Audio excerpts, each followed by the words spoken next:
We all know things. We all have knowledge. This article seeks to explore different types of knowledge. All the following tools have strengths and weaknesses that will apply to our search for God. When considering and discussing knowledge, we discover different aspects of knowledge. 1. The information itself. 2. The gathering of information. 3. The processing of information. 4. The storage of knowledge. 5. The transmission of knowledge. The information itself, ultimate reality. When we speak of knowledge, we speak about what we know.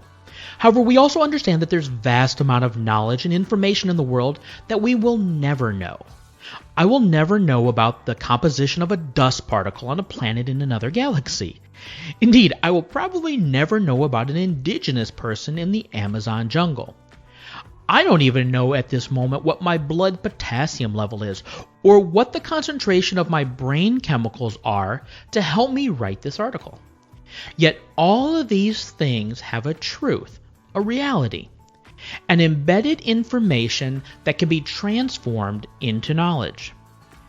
The information itself, or the knowledge that arises from that, is reality. This information is what is really happening. When we seek God, we are searching for someone who knows ultimate reality, a being with ultimate knowledge.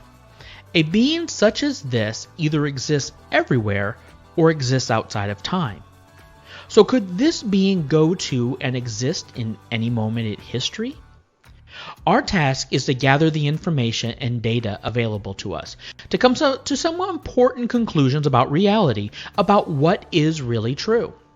Here's the kicker. Ultimate reality is true and the same for every human in the universe. Death is a facet of ultimate reality. You and I are facets of ultimate reality. But does God know ultimate reality completely? The gathering of information.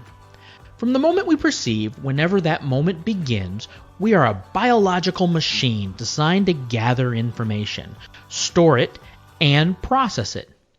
During the gathering phase, we use many different methods of information extraction, which often overlap with the processing of information.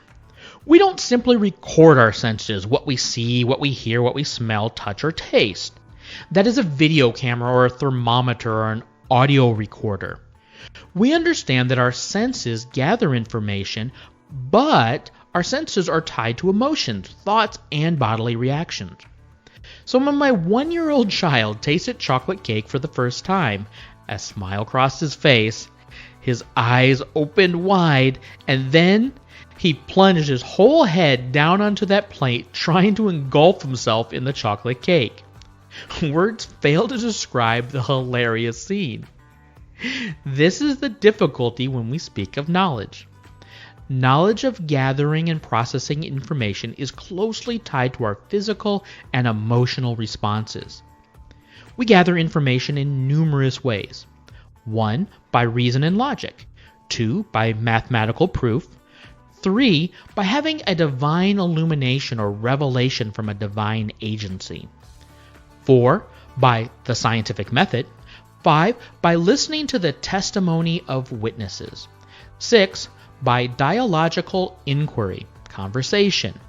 7. By learning from experience. 8. By applying an algorithm. 9. By the trial and error method. 10. By observing the world in its natural state, seeing how the world operates without performing any experiments. 11. By acquiring knowledge that is embedded in one's language, culture, or traditions. 12. By an argument from authority, which could include religious, literary, political, philosophical, or scientific authorities. 13. By some claimed form of enlightenment following a period of meditation, such as the Buddhist enlightenment known as Bodhi. Processing information. Once we gather the information, then we begin to determine what that information means and how does it apply to our lives and ultimately to reality. During the processing phase, we add to our current knowledge and change our perceptions or positioning. Processing information is a complex process.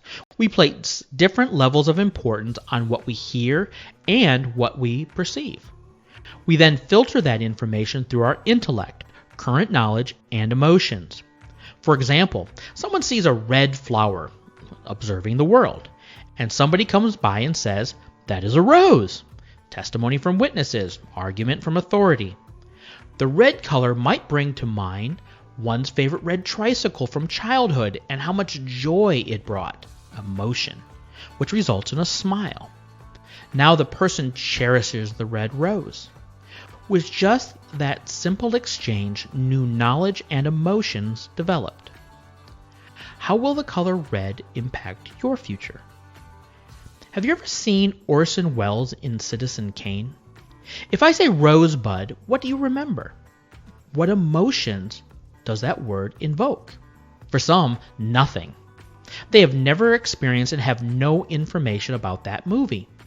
For others, consideration of that word brings to mind the plot and scenes surrounding it.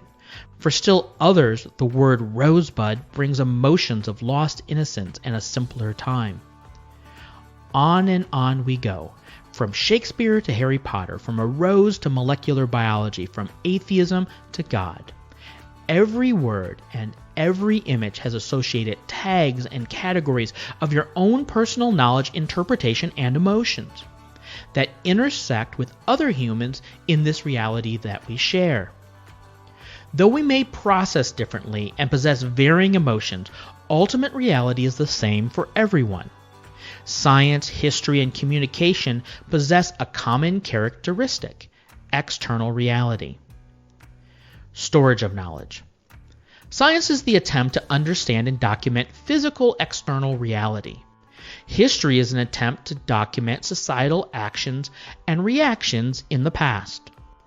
Communication is an attempt to document interpersonal reality. We study, we record, and we test. Humans take the information we gather, process it, then store the information as knowledge.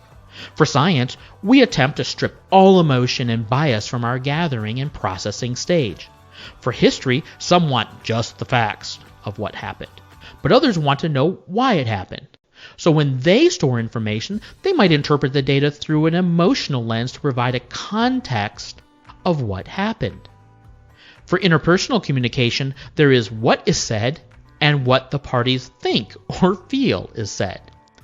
A husband and wife having the same conversation can process it very differently and store that knowledge completely differently as well. During the search for God and truth, we might gather the same information, but when we process that information, we bring in all our previous biases, doubts, anger, information, and all the other knowledge about this topic, so that anything new is colored by what we already know. So to me, when I decided to begin this endeavor to search for God, I had to ask, where do I start my search for God? Clearly, each of us starts any journey at the moment and the place we currently reside. That is, we bring all the emotional baggage and intellectual knowledge, whether we begin our search for God at age 15 or 55. We can make a declaration, however, which is what I did. I made a declaration of how I will search for God and why I was searching for God. Transmission of knowledge. In our search, we have a problem. We are explorers, unable to scale the heights of heaven like traveling to a distant galaxy. Maybe we can just think God into existence. But does the ability to conjure up a being in my mind mean that that being is real or true? Clearly not. So we must find those people who claim to have knowledge and experience of God and explore their claims.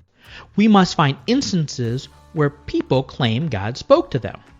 Who will we trust? How do we know what information and knowledge is real and true?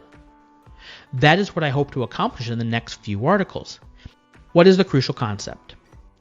Knowledge is a complex system of gathering, processing, storing, and transmitting information. Why is that significant?